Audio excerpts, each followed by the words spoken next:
The silence in the house was a living thing.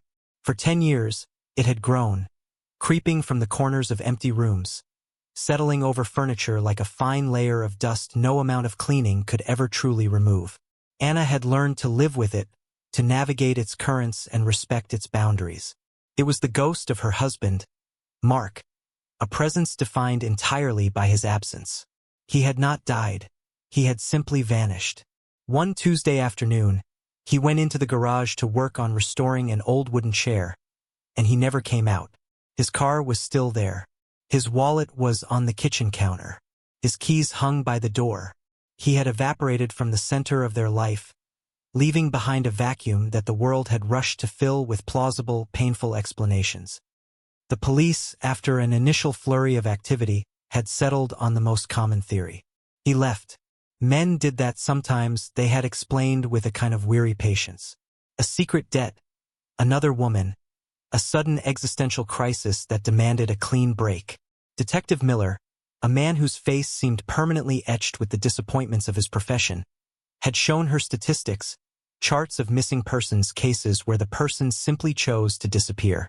Anna had nodded, her throat too tight to argue, but in her heart, a cold, hard knot of disbelief had formed. Mark was not that man. He was a man of routines, of quiet contentment. He loved the smell of sawdust, the weight of a well-balanced hammer, the satisfaction of mending what was broken. He would not have left his favorite chisel lying on the workbench. He would not have left her. For years, she resisted this conclusion. She called his friends, his distant relatives, anyone who might have held a piece of the puzzle. But the trail was perfectly, impossibly cold. Eventually, the world's logic began to seep in, eroding her certainty. Friends stopped asking about him, their conversations tiptoeing around the crater he had left behind. Her sister, Chloe, urged her to have him declared legally dead, to sell the house, to move on. "You're living in a mausoleum, Anna," she had said, her voice laced with a gentle, frustrated love. "It's not healthy." Anna had resisted, but the years wore on, and her own hope wore thin, fraying at the edges until it was little more than a stubborn habit of the heart. Now, on the 10th anniversary of his disappearance, a gray, formless Tuesday that felt unnervingly similar to the last one she had shared with him, Anna made a decision. Chloe was right. It was time, not to forget him, but to stop waiting for him. The first step, the most monumental and terrifying one, was the garage. It had remained almost exactly as he had left it, a shrine to a man who loved to work with his hands. It was the one place in the house where his absence felt most acute, most aggressive. She had avoided it, entering only to retrieve the lawnmower or a box of holiday decorations, her breath held tight in her chest. She pushed open the side door, the hinges groaning in protest.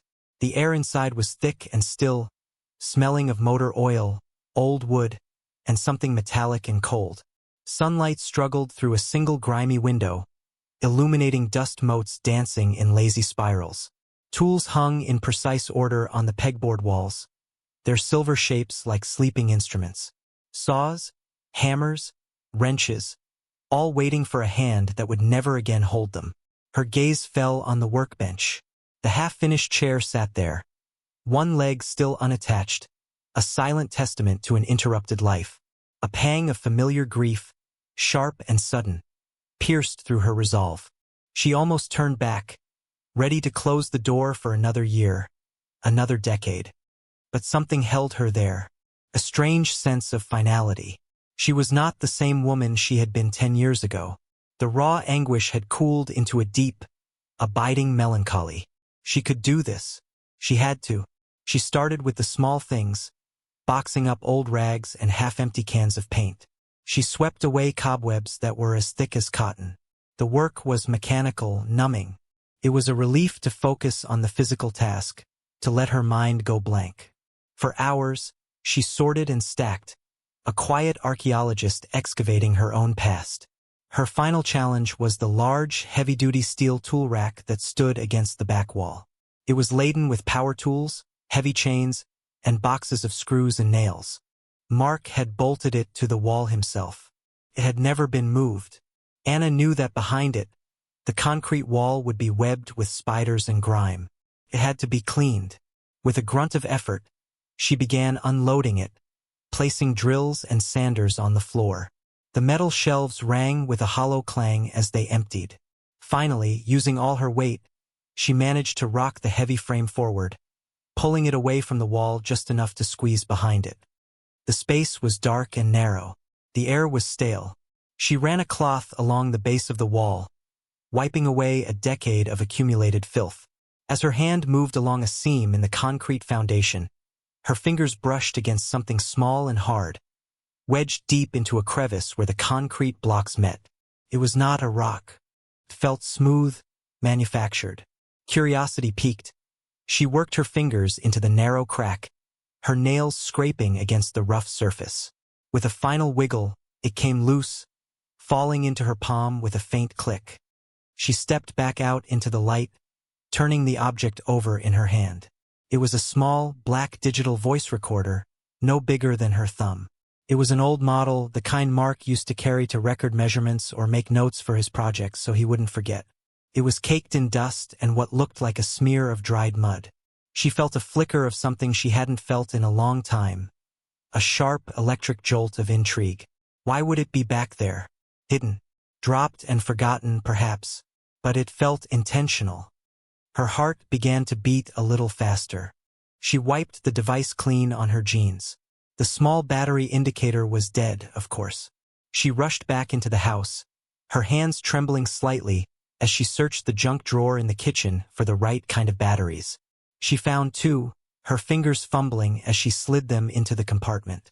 For a moment, nothing happened. She tapped it, her hopes sinking. Then the tiny screen flickered to life, a dim red light glowing in the center. It still worked. She sat at the kitchen table, the silence of the house suddenly feeling watchful, expectant. She navigated the simple menu. There were dozens of files, most of them labeled with dates and project names, deck measurements, chair leg notes, gutter repair. Her breath caught. Then she saw the last file.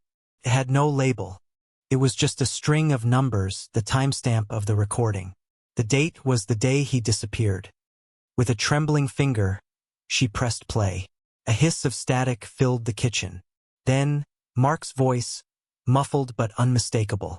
"I don't think so," he was saying. His tone was not angry, but firm, confused. "That's not what we agreed on." There was a pause, then another voice, closer to the microphone, smoother, calmer. "Mark, you're misunderstanding the situation. It's for the best." Anna froze. She knew that voice. It was David. David, their neighbor from across the street. The kind, helpful man who had brought her casseroles and mowed her lawn for free in the weeks after Mark vanished. The man who had sat with her on the porch swing, telling her she was strong, that she would get through this. On the recording, Mark's voice came again, sharper this time. "Misunderstanding? I saw what was on that laptop, David. I know what you're doing."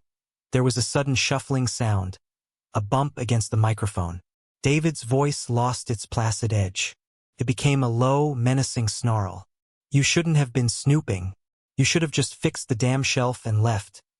Then came the sound that made Anna's blood run cold. A grunt of effort from Mark, a thud, a sharp, choked-off cry of pain. The recording ended abruptly in a burst of static. Anna sat motionless, the recorder clutched in her hand. The silence in the kitchen was no longer empty. It was filled with the echoes of violence.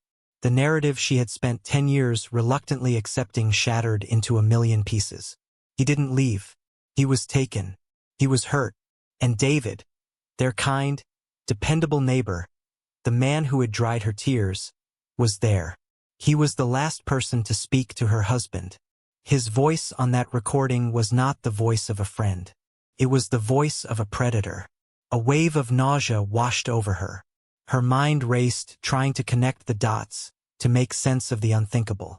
David couldn't be. He was a pillar of the community, a respected accountant, a volunteer youth sports coach. He was married, with 2 children of his own who were now in college. He was friendly, blandly so. But the voice on that recorder, the cold venom in it was undeniable. She played it again, and then a third time, her hand shaking so badly she could barely hold the device steady. The sounds were unmistakable. A confrontation, a struggle, an attack. The official story was a lie. The police had been wrong. Everyone had been wrong. Mark hadn't abandoned her.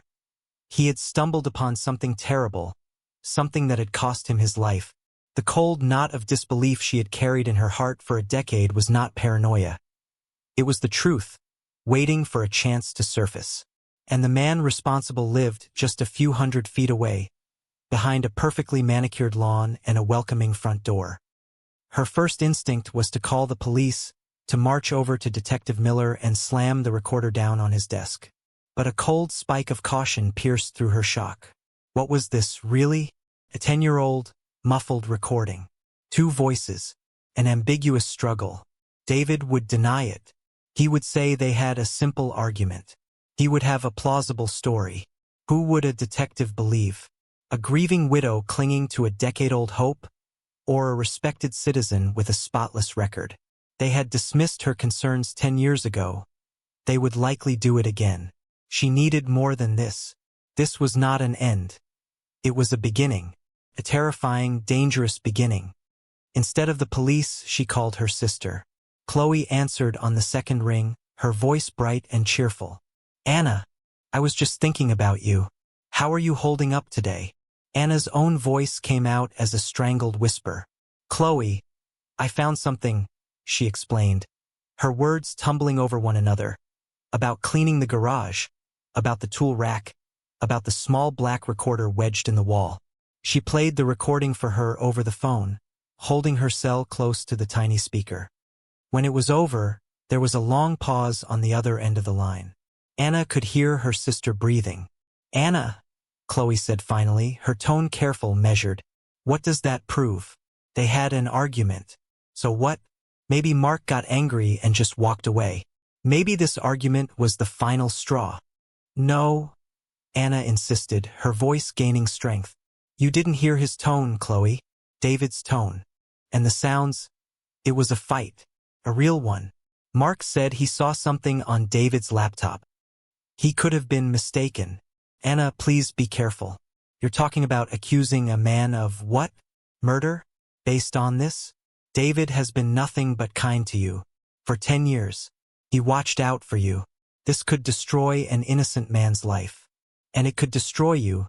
Digging all this up again, Chloe's concern was a heavy blanket, threatening to smother the fragile flame of Anna's conviction.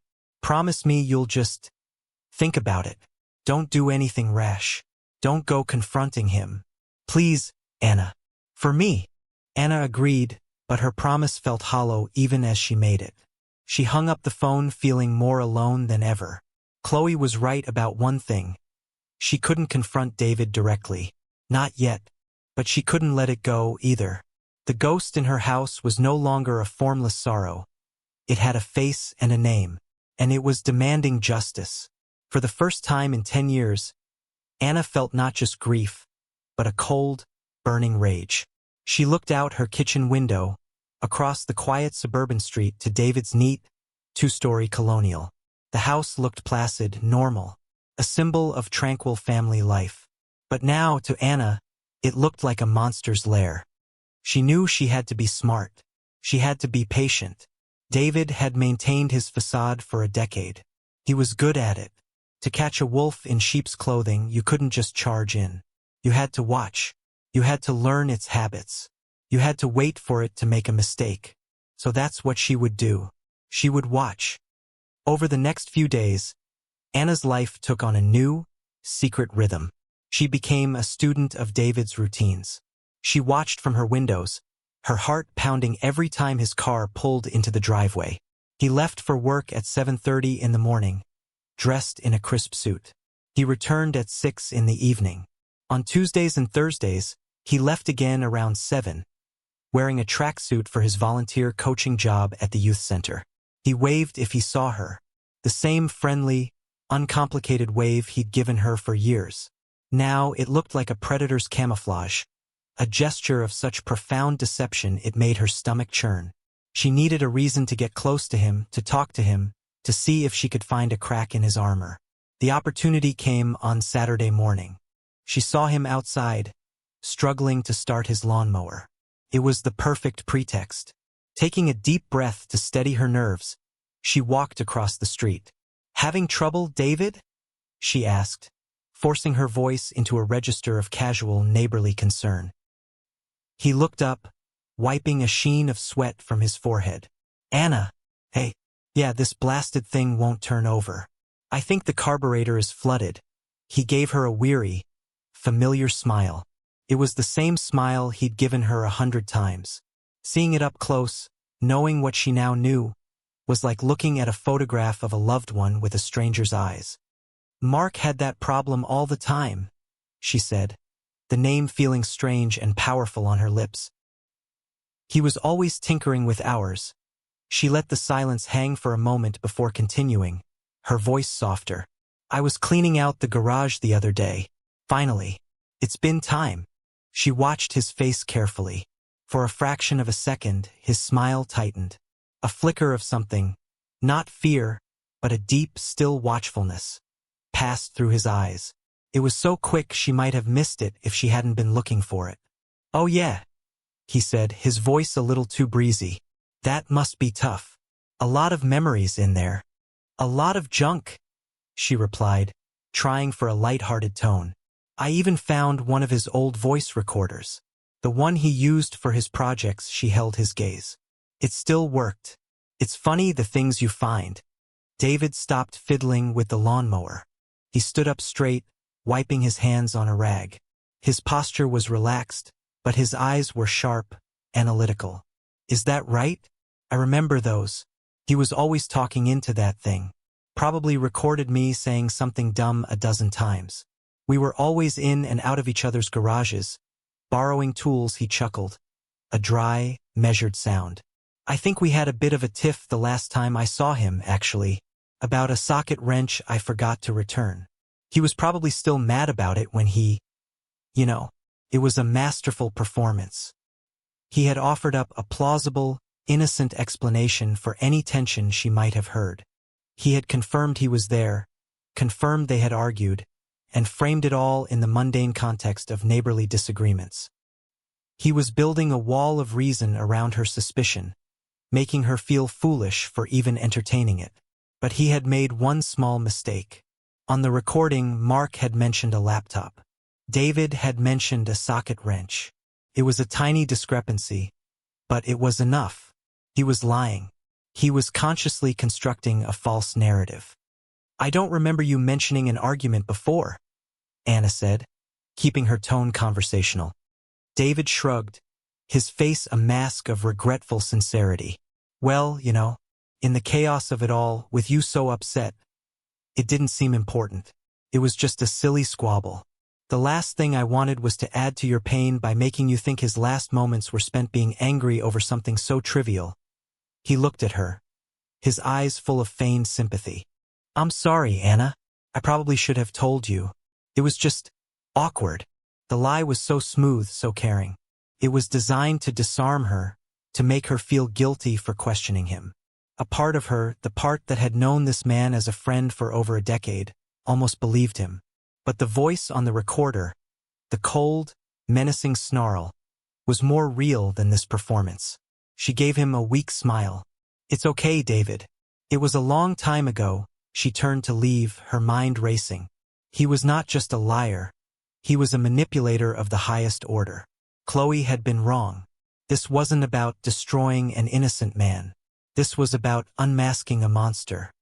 Anna's conversation with David left her more certain than ever, but also more afraid. He was smart, careful, and he knew she was probing. She had tipped her hand. Now a new kind of fear settled in, not just for the truth about Mark, but for herself. She felt his eyes on her house now, his casual waves across the street no longer feeling friendly, but possessive and threatening. She had disturbed the sleeping beast. She retreated back to the only piece of concrete evidence she had, the recording. She spent hours in her study, headphones on, listening to those few terrible seconds over and over again. She filtered out the static, amplified the background noise. She focused on the moment of the struggle, Underneath the thud and Mark's choked cry, there was another sound. A faint, rhythmic, metallic clanking. Clank, whir, clank, whir. It was quiet, but consistent. A machine of some kind. It wasn't a sound from her garage. She had lived with the sounds of that space for years. This was alien. The discovery of the sound, coupled with David's lie about the socket wrench, felt like enough. It was time to go back to the police. She couldn't do this alone anymore. She made an appointment with Detective Miller. He was older now, his face more lined, his movements slower. He met her in a small, sterile interview room at the station, a place that smelled of stale coffee and bureaucratic indifference. She laid it all out for him, her voice steady despite the frantic beating of her heart. She told him about the recorder, David's reaction, his lie about the argument, and the strange mechanical sound in the background of the recording. She played it for him, pointing out the exact moment. Miller listened patiently, his expression unreadable. When it was over, he leaned back in his chair, sighing heavily. "Mr. David Langston," he said, more to himself than to her. He remembered the name. He pulled up the old file on his computer, the screen casting a pale blue light on his weary face. Said he was with his family that evening. Wife confirmed his alibi. Said he just popped over to Mark's garage for a minute to borrow something, then came right back. He was one of the first people to help you search. His wife could be lying for him, Anna insisted. Or he could have lied to her about how long he was gone. Mom. Anna, Miller said, his tone softening with pity. I understand why you want this to be something. I truly do. But what you have here is circumstantial at best. A 10-year-old recording of what sounds like an argument. A neighbor who seems a little nervous when you bring it up. It's not enough to reopen a cold case, let alone get a warrant to search a respected man's property. His lie about the socket wrench, he could have misremembered. It was a decade ago. And the sound? She pressed. That clanking sound. He listened again, tilting his head. Could be anything. A fan. A washing machine from a neighbor's house. Construction down the street. It's not identifiable. He looked at her, his eyes full of a sad finality. I'm sorry. There's nothing I can do. Anna left the station feeling defeated, but not broken. Miller's dismissal was just another obstacle. He was a man who operated on procedure and hard evidence. She operated on the gut-wrenching certainty of a wife who knew her husband, and the chilling conviction of a woman who had looked a monster in the eye. If the police wouldn't help, she would have to find the evidence herself. The key, she felt, was the sound. If she could identify that rhythmic clanking, she could place the struggle somewhere specific. For the next 2 days, she became obsessed with that sound. She walked the neighborhood listening. Was it a sump pump? An old air conditioning unit? Nothing matched. She sat on her front porch at night, the recorder in her lap, playing the sound and then listening to the ambient noises of the sleeping street. Nothing. On the third night, a heavy stillness had fallen over the neighborhood. It was late past midnight. She was about to give up and go inside when a faint noise drifted across the yards. Clank, whir, clank, whir. Her entire body went rigid. It was the sound. Faint, but unmistakable. Her head whipped around, trying to pinpoint the source. It was not coming from the street. It was coming from behind David's house. Her heart hammered against her ribs. She crept to the edge of her property, hiding in the shadows of a large oak tree that bordered their yards. The sound was clearer here. It was coming from a small, dilapidated shed at the far corner of David's backyard, partially hidden by overgrown bushes. It looked like it hadn't been used in years, but something inside it was running. An old well pump, maybe, or some kind of ventilation system. And then she saw it. A thin sliver of light from under the shed door, cutting through the darkness. Someone was in there. This was it. The point of no return. Whatever secrets David was hiding, they were in that shed. This was no longer about a 10-year-old crime. There was something happening right now. The sound, the light, it was active. It was current. This was the imminent danger she hadn't been able to articulate to Miller. It was the piece he couldn't dismiss. Her hands shook as she pulled out her phone, her thumb hovering over the numbers for the police dispatch. Calling them would set in motion a chain of events she couldn't control. It would bring everything into the open. But the image of that light under the door, the echo of that rhythmic, mechanical sound, pushed her forward. She thought of Mark's choked cry on the recording. She thought of the cold, dead look in David's eyes when she'd mentioned the recorder. She pressed the call button. When the dispatcher answered, Anna's voice was a low, urgent whisper. She didn't talk about the cold case. She didn't talk about the recording. She talked about what was happening now. My neighbor, David Langston. There's a light on in his back shed. I hear strange mechanical noises. I think someone might be in there, that someone might be in trouble. She gave them the address. She emphasized the urgency. This was not a hunch about the past. It was a fear for the present. That was a language the police understood. She stayed in the shadows of the oak tree watching. It felt like an eternity, but it was probably only 10 minutes before she saw the silent sweep of headlights as a patrol car turned onto their street, killing its lights as it coasted to a stop a few houses down. 2 officers got out, moving quietly, their dark uniforms blending into the night. A second car arrived moments later. She saw a familiar, weary figure get out of the passenger side. Detective Miller. Her call, cross-referenced with her visit earlier, had been enough to bring him personally. He had listened after all. A wave of profound relief washed over her. She was no longer alone in this. Anna watched as Miller and the officers conferred quietly before moving toward David's house. 2 officers went to the front door while Miller and another officer crept along the side of the house, heading for the backyard, for the shed. The knock on the front door was loud in the night silence. Lights flicked on inside the house. A few moments later, the front door opened, and there was David, silhouetted in the hallway light, dressed in a bathrobe. From her vantage point, Anna couldn't hear the conversation, but she could see the pantomime. David's relaxed posture, his hands gesturing in a non-threatening way. He was being calm, reasonable, the perfect citizen awakened by a false alarm. He was probably telling them it was just an old pump he'd forgotten to turn off. But Miller wasn't buying it. He was pointing toward the back of the property. The scene shifted. David, now flanked by the 2 officers, led them into the backyard. He unlocked the shed door with a key from his pocket. The interior light, a single bare bulb, spilled out. Anna held her breath. From her angle, she couldn't see inside, but she saw the faces of the officers as they peered in. They looked unimpressed. They saw nothing out of the ordinary. Old garden tools, bags of fertilizer, a dusty workbench. David was talking, probably explaining everything away. Anna's hope began to crumble. Had she been wrong? Had she imagined it all? But then Miller stepped fully inside the shed. He didn't look at the tools or the shelves. He looked down. He knelt, running his hand over the dusty concrete floor. Anna knew, with a certainty that chilled her to the bone, what he was looking for. He must have found it, a seam, a handle, a difference in the texture of the concrete. He and the other officer began to work at a section of the floor. David's body language changed instantly. The calm evaporated. He took a step forward, protesting, his hands gesturing wildly.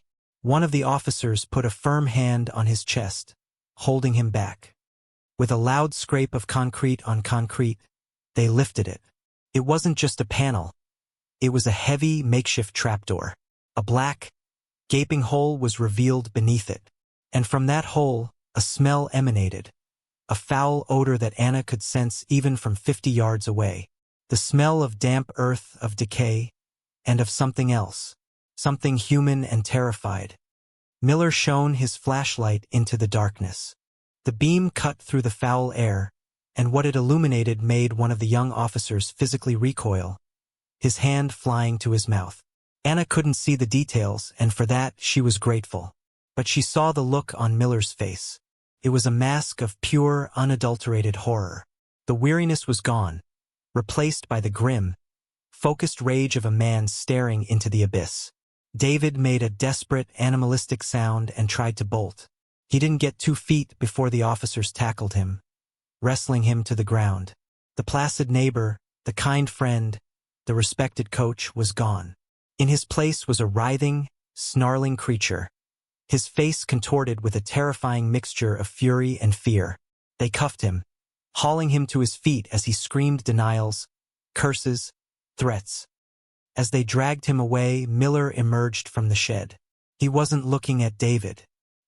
He was speaking urgently into his radio, his voice tight with a horror Anna had never heard before. He was calling for backup, for paramedics, for a special victims unit, for the entire goddamn cavalry. Anna sank to the ground behind the oak tree, her legs unable to support her. The rhythmic clanking from the shed had stopped. The only sound now was the approaching wail of sirens, a sound that was no longer a threat, but a promise. The truth, buried for 10 years in a hole beneath a shed, was finally being brought into the light. And it was darker, more monstrous, than she had ever dared to imagine. The hours that followed were a blur of flashing lights and disembodied voices. Anna was guided from the shadows of her yard into the sterile brightness of the police station. She was given a cup of tea that she held with both hands to stop them from shaking. She sat on a hard plastic chair in the same room where Miller had dismissed her concerns just a day earlier. Now he sat opposite her, his face pale, his eyes hollowed out by what he had seen. "We found him, Anna," he said, his voice raspy. "We found Mark's remains. They were buried under the floor of that cellar." The words landed with a dull thud, a confirmation of a truth she had already accepted. But the finality of it still stole her breath. He was gone. Truly, irreversibly gone. There would be no miraculous return. The ghost in her house had finally been laid to rest. But that was not the whole story. It was not even the worst part of it. "The cellar," Miller began, then stopped, searching for the right words. It wasn't just a place to hide a body. It was a prison. Soundproofed. Reinforced. He had a cot down there. Chains. A camera. He looked away, unable to meet her eyes. David Langston wasn't just a murderer. He was a predator. For years, he's been using his position as a youth coach to identify and groom vulnerable children. He brought them there. That laptop Mark saw, it must have had the evidence on it. Mark must have stumbled onto his secret. He confronted him, and David killed him for it. The room tilted. The abstract evil she had sensed had been given a concrete, monstrous shape. Mark hadn't died over a simple secret. He had died trying to stop an evil so profound it was almost incomprehensible. He had seen the wolf and he had tried to cage it. "The sound you heard," Miller continued, his voice low. "It was a ventilation fan connected to an old water pump. It kept the air circulating in the cellar. He must have turned it on tonight. We found someone else down there. Anna, teenage girl. She'd been missing for 3 days from a town 50 miles away. He had her down there. If you hadn't called, if you hadn't pushed, he would have killed her, too. You saved her life tonight." The weight of his words was crushing. Relief and horror warred within her, creating a sickening, dizzying sensation. She had found the truth about her husband, but in doing so, she had uncovered a sickness that spread far beyond her own personal tragedy. David's betrayal was not just against her and Mark. It was against his wife, his children, his community, and a string of innocent victims whose lives he had destroyed. The casseroles, the mowed lawn, the sympathetic smiles. It was all a meticulously crafted costume to hide the monster beneath. Later, in the cold light of dawn, they heard that David had confessed. He did it with a chilling lack of emotion, a detached pride in his own cunning. He described how he had killed Mark in a fit of panicked rage in Anna's own garage, striking him from behind with a heavy pipe wrench. He described how he had moved the body in the dead of night, using a wheelbarrow to transport it to the pre-dug hole in his cellar. He had spent years perfecting that hidden space, his own private kingdom of horror. He had cleaned the garage meticulously, disposed of the weapon, and then inserted himself into Anna's life as the grieving, helpful friend, ensuring he could monitor her, control the narrative, and make sure no one ever looked too closely. He had kept the secret for 10 years. He would have kept it forever. The weeks that followed the arrest were a maelstrom of legal proceedings and media attention. David Langston, the friendly neighbor, was revealed to be a serial predator, his name linked to other unsolved disappearances, other broken families. The story of Anna's persistence, of the 10-year-old recording and the clue that broke the case, was a small, hopeful thread in a tapestry of unimaginable darkness. Anna felt none of that hope. She felt hollowed out. The truth had not brought her peace, only a different kind of pain. The silence in her house was no longer the ghost of a missing husband. It was the echo of a brutal murder. She couldn't look at the garage without seeing it as a crime scene. She couldn't look across the street without seeing the neat, placid house where unspeakable things had happened. One afternoon, a few months after the arrest, she met with the parents of the girl who had been rescued from the cellar. They met in a neutral park, the autumn leaves skittering across the pavement around them. The girl's mother, a woman with eyes that held the same haunted look as Anna's, simply reached out and took her hand. "Thank you," she whispered, the words thick with tears. "There are no words. You gave us back our daughter." In that moment, holding the hand of another person whose life had been shattered by the same evil, Anna felt the first, fragile flicker of something other than grief. It wasn't closure, and it wasn't happiness. It was a sense of grim purpose fulfilled. Mark had died trying to save someone. He had failed, but 10 years later she had finished the job for him. His death had not been a random, meaningless act of violence. It had been a sacrifice, and now it had meaning. She finally sold the house. She couldn't stay there, surrounded by the ghosts of what had happened. She moved to a small, anonymous apartment in a different town, a place with no history, no memories. It was quiet, but it was a different kind of quiet. It was the quiet of a blank page, not an empty tomb. The trauma remained. It would always be a part of her, a landscape of scars that testified to the journey she had taken. The world was not a safer place. Evil still hid behind friendly smiles and manicured lawns. But she had learned something profound in her decade of grief and her brief, intense season of investigation. She had learned that the truth, no matter how terrible, is always better than the silence of a lie.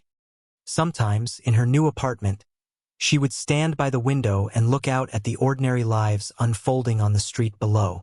She saw neighbors waving, children playing, the mundane rhythms of a world that continued to turn, oblivious to the monsters that sometimes walked among it. She no longer saw only the potential for darkness. She saw the quiet courage it took to live in that world, to love, to trust, and to believe in good. She had faced the worst of humanity and had survived. Mark was gone, but his love, and the love that had driven her to find him, remained. It was the last, most powerful thing they had shared, a force strong enough to reach across a decade of silence and pull a terrible truth into the light. And in the end, that was enough.